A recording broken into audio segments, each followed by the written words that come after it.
Our story is true. The people are not actors. They are real. It happened to an employee of the Consolidated Edison Company in New York City. It could happen anywhere, and it could happen to you. Here is how it was. 7:30 a.m., and your day begins.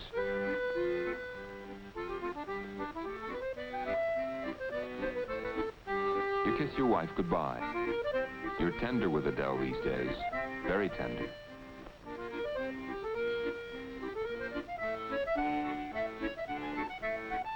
And you head for work. Yeah, it looks like a good day for Mr. and Mrs. Leon Massajuski of Brooklyn. A day touched with spring, when all's right with the world. You watch the kids playing on the way to school, and you're happy, because you, Leon Massajuski, soon, very soon, you and Adele, you're going to have a kid of your own. You take the thought to work with you, down into the dark cellars. And all day it cheers your way. A thought luminous as the beam that searches out the electric meters. That's your job, meter inspector. You read the dials, you check the consumption, you time the pulse. Timing okay. The rhythm of health, the steady flow of light, warmth, and life. Yeah, all's right with the meters. All's right with the world at the close of this day in spring.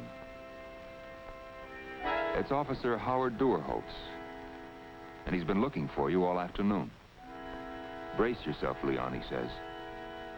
I've got some bad news. They took your wife to the hospital. She's critical. Suddenly, like that, the sun goes out of the sky.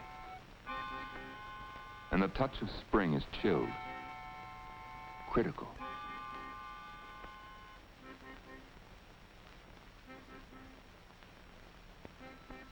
Critical.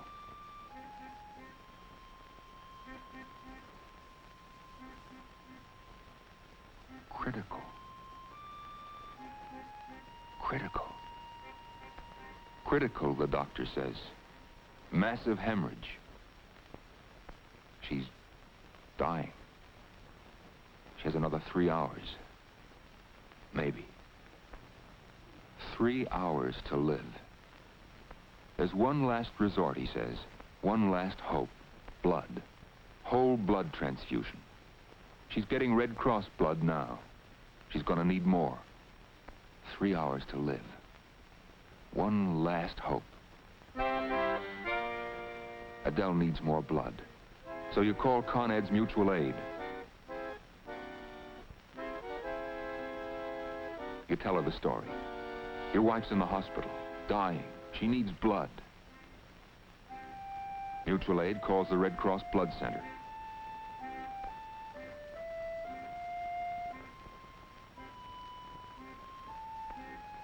Red Cross checks the supply on hand, checks the availability of the patient's blood type and group.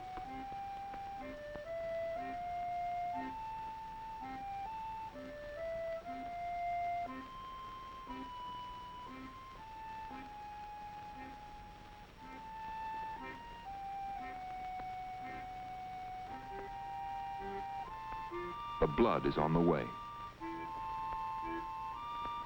And the blood is there. Drop by drop. They feed life into her veins. You lift your eyes to the clock. You lift your eyes to heaven and pray.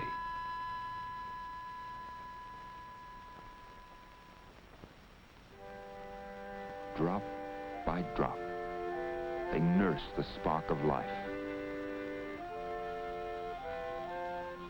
Slowly, so slowly the seconds pass by.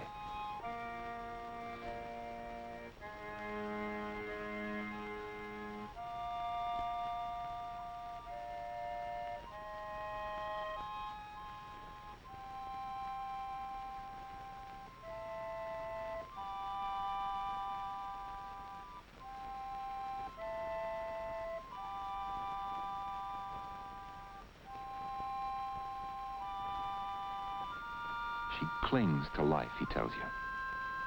She's fighting, fighting, fighting, fighting. That was a long time ago, Leon Massajuski, when you lifted your eyes to the clock and beyond to the Father of all time.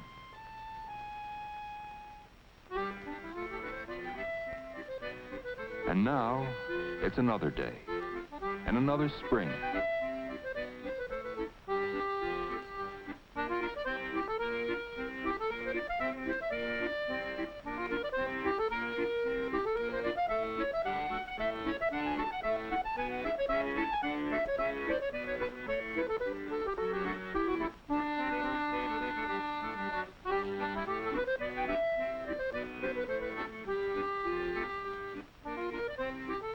You watch the kids playing on the way to school. Your kid isn't there, Leon. Not yet. But Adele is alive, strong and well, thanks to blood. And someday, you and Adele are going to have the child you long for with all your heart. This is the thought that melts the twinge of sadness on a day in spring. Even as your beam melts away the darkness.